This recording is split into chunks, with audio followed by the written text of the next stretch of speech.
Bem, pessoal, nós começamos aqui uma série de apresentações e discussões sobre o tema da análise de acidentes como ferramenta da vigilância em saúde do trabalhador. Para os que não me conhecem ainda, meu nome é Hildeberto Muniz de Almeida, eu sou docente aqui no Departamento de Saúde Pública da Faculdade de Medicina de Botucatu, atuando na área de saúde e trabalho. Nós vamos ver esse tema em uma série de apresentações que a gente, inicialmente, nós vamos conversar sobre o que é a vigilância em saúde do trabalhador. Esse conceito que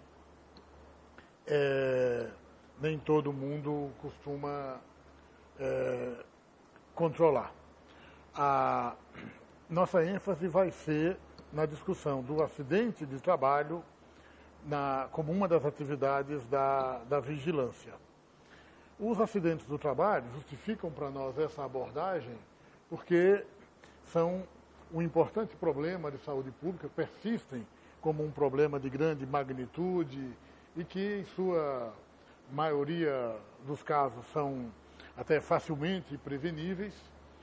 E, além disso, porque tem uma característica de não serem valorizados socialmente como um problema importante. Anualmente morrem no Brasil cerca de 3.000 trabalhadores, alguns anos bem mais, isso de acordo com as estatísticas oficiais. Então a gente tem os acidentes como um fenômeno invisível socialmente. Cabe a nós, no campo da saúde pública, dar visibilidade a esse problema e incentivar a adoção de medidas que consigam seu controle. Além disso, há um outro problema com os acidentes que, de modo geral, nas abordagens feitas por empresas, eles são apresentados como sendo fenômenos muito simples. São abordados de uma maneira que a gente pode classificar de reducionista, que, consequentemente, não gera propostas de prevenção, medidas de intervenção com um alcance maior em termos de redução do impacto desses eventos. Talvez por essas razões, mas também por algumas outras, a gente pode dizer que os acidentes do trabalho persistem como um importante desafio técnico e político para a gente na área da saúde do trabalhador. Essas abordagens visam subsidiar as equipes que trabalham com a vigilância em saúde para a abordagem desses eventos. A vigilância em saúde do trabalhador é utilizada, então, como uma ferramenta conceitual que apoia a construção de uma intervenção que aborde esses eventos em sua completa dimensão. A gente pretende trabalhar, então, com a dimensão desde o momento em que, numa sociedade, há uma decisão política, por exemplo, de usar uma determinada tecnologia que cria perigos e expõe pessoas ao risco de acidente, até o momento em que a gente tem, no uso dessa tecnologia, uma vítima sofrendo uma determinada lesão e, no nosso caso, chamar a atenção rapidamente de que as consequências desses eventos não se dão apenas em termos de custos humanos. Há também consequências ambientais, consequências de outras naturezas que a gente, na intervenção de vigilância, deve abordar. Então, nós vamos passar rapidamente. Eu vou apresentar para vocês dois esquemas conceituais que sintetizam o entendimento do que é a vigilância em saúde, que são esquemas grandes. Eu já queria, de início, alertar a todos que os esquemas, talvez vocês não consigam pegar todos os detalhes durante a apresentação aqui, todo o material dessas aulas estará disponibilizado no site, na página do Moodle da Faculdade de Medicina, junto com o filme. Então vocês poderão acompanhar, e vão encontrar também nesse arquivo sugestões de leituras complementares para aprofundamento desse estudo. Então nós vamos falar do modelo de Jair Nilson Paim sobre o que vem a ser a vigilância em saúde e do modelo que também, de uma proposta de intervenção de vigilância ambiental, que o Marcelo Firpo Porto apresentou, que são bastante semelhantes, ajudam bastante a gente a entender a noção da vigilância em saúde. Começando pelo modelo de Jair Nilson, a principal questão que chama a atenção nessa abordagem, nesse conceito, é a compreensão de que a gente que faz a intervenção deve propor medidas que abordem o controle das causas dos problemas, que aborde o controle dos riscos dos problemas e que aborde também o controle dos danos provocados por esses riscos. Isso quer dizer que, por exemplo, se a gente pensasse numa situação do tipo, será que a decisão política de implementar a monocultura da cana-de-açúcar numa determinada região vai gerar, pode criar algum perigo? Se a gente considerar que sim, a gente já poderia agir nesse momento do controle na decisão política, criando restrições à disseminação dessa prática da monocultura. Mas, uma vez implantada a monocultura, as pessoas que trabalham ali, os trabalhadores da cana, estão expostos a uma série de riscos, num outro momento de intervenção para a prevenção. E essas pessoas trabalhando podem sofrer lesões à saúde, que, por sua vez, também vão demandar uma série de outras intervenções. Então, no modelo do Jair Nilson, o controle das causas é o controle que lida com os determinantes macropolíticos, socioambientais, que, instaladas as necessidades, vão gerar perigos e riscos, então situações em que pessoas estão potencialmente expostas para o aparecimento de doenças. São riscos atuais, riscos potenciais, que podem ser considerados com a ajuda da epidemiologia ou com a ajuda do senso comum, também com a ajuda da abordagem da legislação, o que a lei nossa considera potencialmente perigoso. E entre esses expostos, depois de um determinado tempo, a gente pode encontrar manifestações, já indícios da exposição. Por exemplo, trabalhadores apresentando queixas que são sugestões precoces do início de uma intoxicação por um veneno, por exemplo. A partir de um determinado momento, surgem manifestações mais claras até o momento em que o dano está instalado e a gente pode ter uma doença que evolui de acordo com a intervenção do serviço de saúde, com a cura, ou para o óbito, ou até com uma cura que deixa uma sequela, enfim, diferentes formas de instalação dos danos. As formas de atuação da vigilância, de acordo com esse modelo que a gente está discutindo aqui, propõem que, num primeiro momento, caberia à sociedade organizada atuar na tentativa de controlar a criação, o surgimento das causas desse perigo e desses riscos. Num segundo momento, a gente teria as ações programáticas de saúde atuando, de preferência, de forma organizada contra esses riscos. Por exemplo, com o serviço de saúde não atuando apenas com o atendimento da clientela que faz a busca espontânea do serviço de saúde depois que adoece. Caberia, por exemplo, a organização de programas de prevenção, programas de vigilância em saúde dos trabalhadores do grupo específico que a gente quer abordar. Essa abordagem ainda pode ser alvo de políticas públicas transsetoriais. Por exemplo, o setor saúde, sabendo que a importação de máquinas desprotegidas pode gerar riscos à saúde para a ocorrência de acidentes como amputações, etc., criar mecanismos de discussão transsetorial envolvendo Ministério do Trabalho, Ministério das áreas econômicas, que tomam a decisão relacionadas à importação de máquinas, para que houvesse medidas de controle nesse nível.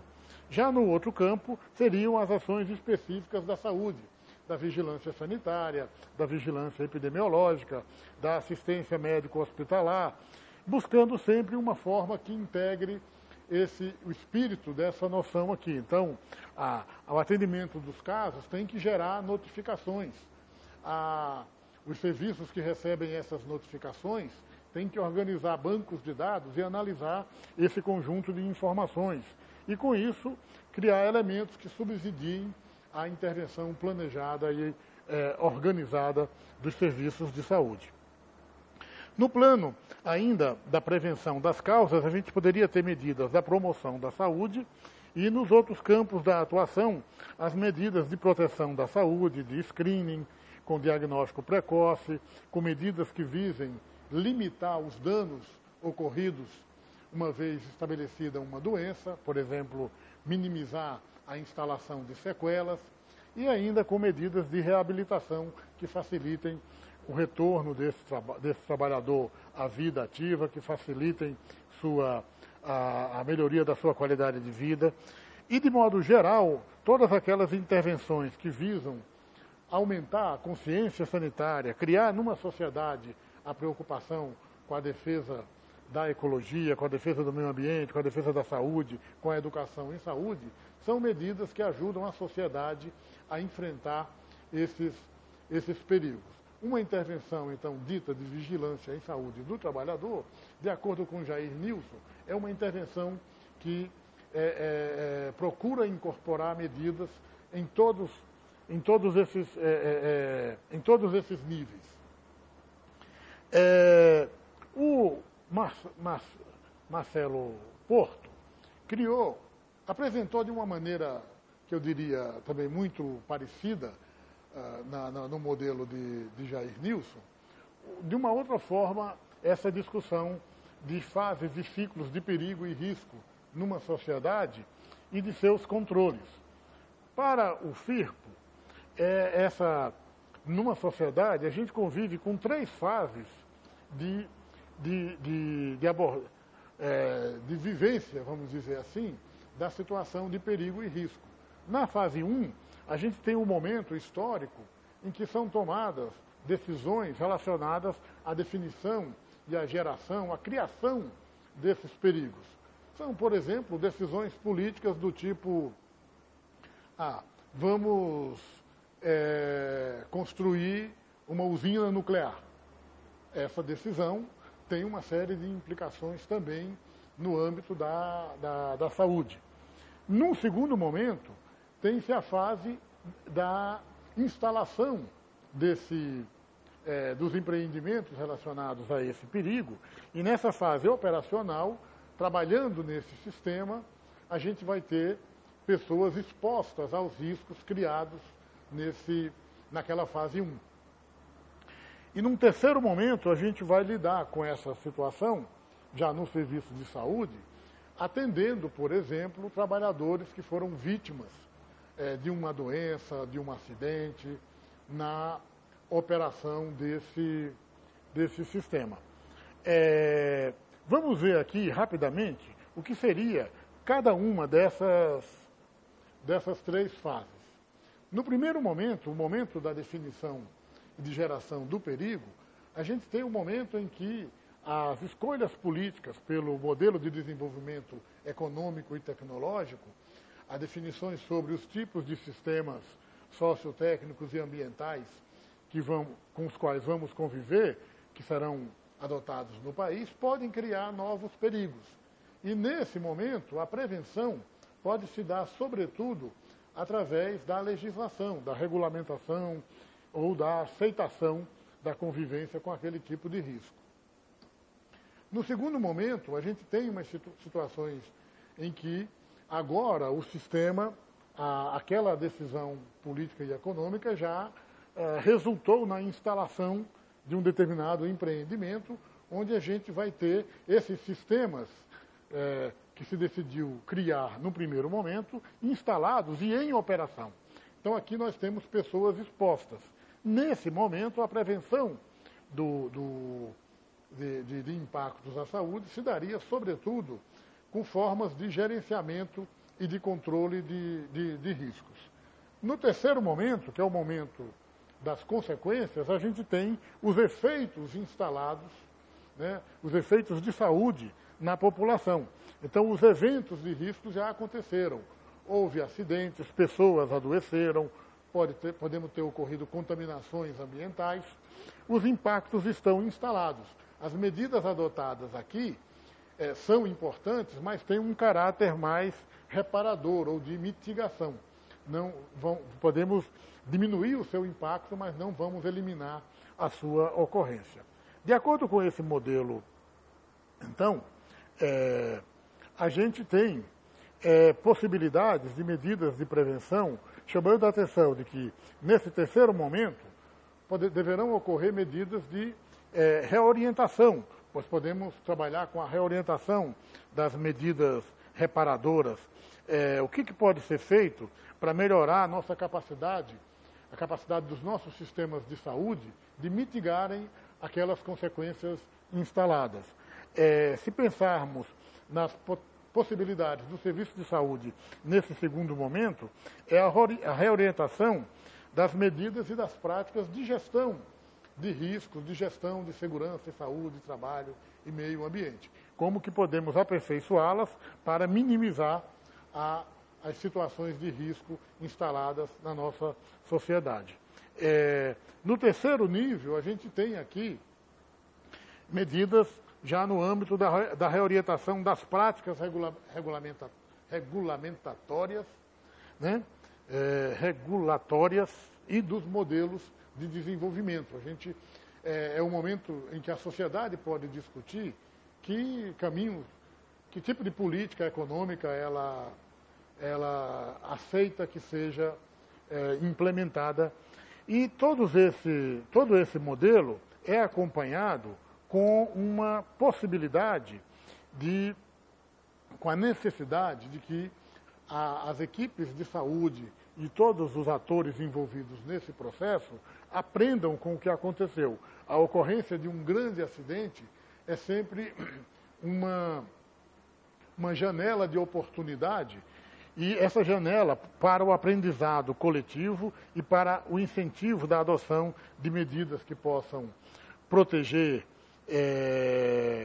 populações expostas, que possam prevenir novos perigos e riscos, que possam incentivar a promoção da saúde ou a justiça ambiental.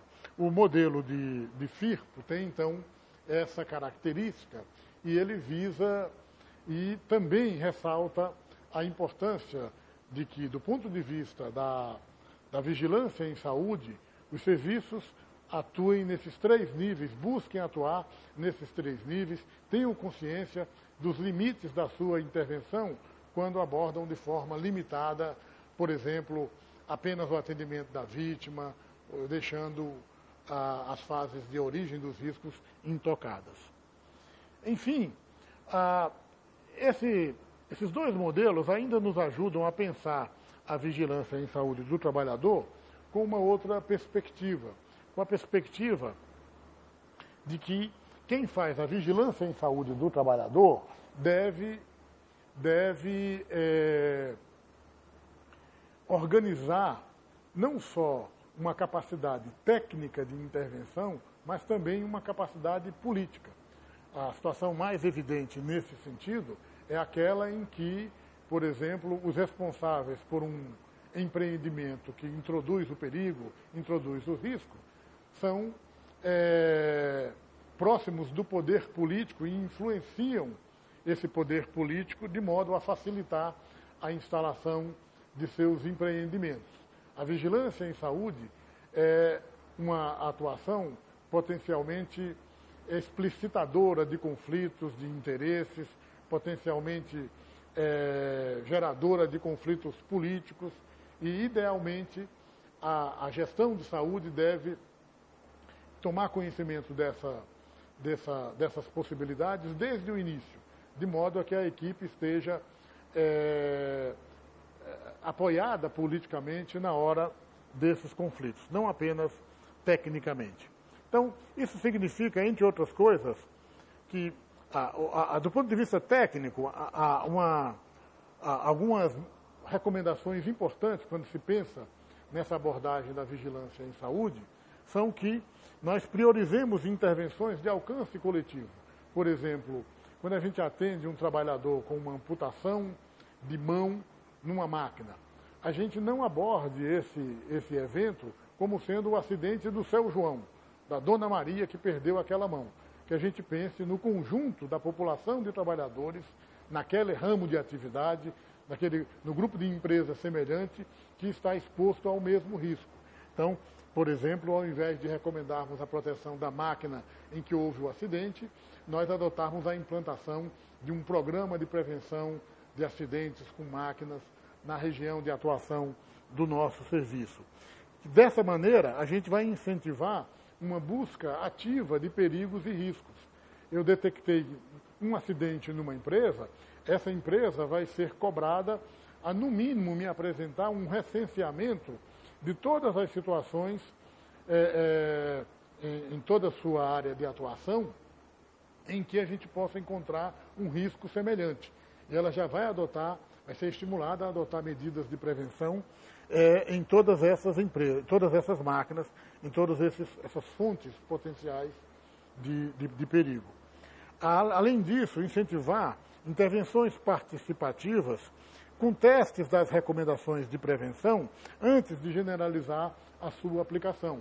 Isso significa que, por exemplo, em algumas situações, a gente lida com a necessidade de desenvolver proteções que não estão consagradas ainda na literatura. E parte das recomendações poderiam, por exemplo, dificultar a realização do trabalho, a utilização da máquina pelo trabalhador, a intervenção de manutenção por parte de outro trabalhador. E se, à medida que a gente recomendar, introduzir algum tipo de dificuldades dessa natureza, muito provavelmente essa medida não vai ser incorporada no dia a dia da vida das empresas. Então, quando a gente lida com situações desse tipo, as medidas recomendadas devem inicialmente ser testadas e só depois de aprovadas e verificar que há uma adesão dos trabalhadores à sua utilização, a gente vai generalizar a sua aplicação. Ainda, com um aspecto muito importante, com a definição de prioridades, de metas, definição de responsáveis pelo cumprimento dessas metas, com um cronograma, enfim, com medidas que nos facilitem o acompanhamento da implantação das propostas de prevenção que a gente discutiu aqui. E é óbvio que ao procurar formular essas medidas, a gente vai se apoiar na lei e também na nossa criatividade, no sentido de ampliar toda essa intervenção. Por exemplo, se a nossa abordagem levantou, pensando num acidente de trabalho, se a análise apontou causas pouco citadas na legislação ou não abordadas na legislação como tal, é importante que na hora de formalizarmos a negociação com a empresa, a gente proponha a apresentação e a discussão dessas medidas em reunião de CIPA na empresa, em reunião com o chamado Serviço de Saúde e Segurança do Trabalho, né, o SESRIT da empresa, e assim por diante. Então, há aqui um espaço para a criatividade. Enfim, em síntese, para concluir essa primeira apresentação, destacar aqui, quando a gente atua apoiado com o modelo da vigilância em saúde do trabalhador e ambiental, a gente pode compreender melhor a importância de agir nessas três fases de perigos e riscos que a gente comentou aqui. E, além disso, enxergar os limites daquelas intervenções que não atuam ou fazem apenas de modo limitado em alguma dessas fases. E no pior dos casos, quando nossa intervenção fica restrita ao controle das causas, ao controle das consequências, dos efeitos instalados, deixando intocadas as causas, os determinantes desses problemas que a gente discutiu aqui. Nós vamos sugerir posteriormente algumas atividades relacionadas a esse tema, leituras complementares, e o acesso a esse material estará na página do Moodle, www.moodlefmb.unesp.br, na área de extensão universitária, no curso que a gente chama lá na página que a gente chama de acidentes do trabalho, análise, prevenção e aspectos associados. Se vocês quiserem fazer algum contato, dar algum feedback dessa apresentação sobre esse tema para a gente, vocês podem escrever para mim. Meu e-mail está aqui, ialmeida@fmb, de Faculdade de Medicina Botucatu.unesp.br. O acesso a essa página é livre e gratuito. Somos um serviço público. É isso, pessoal. Obrigado.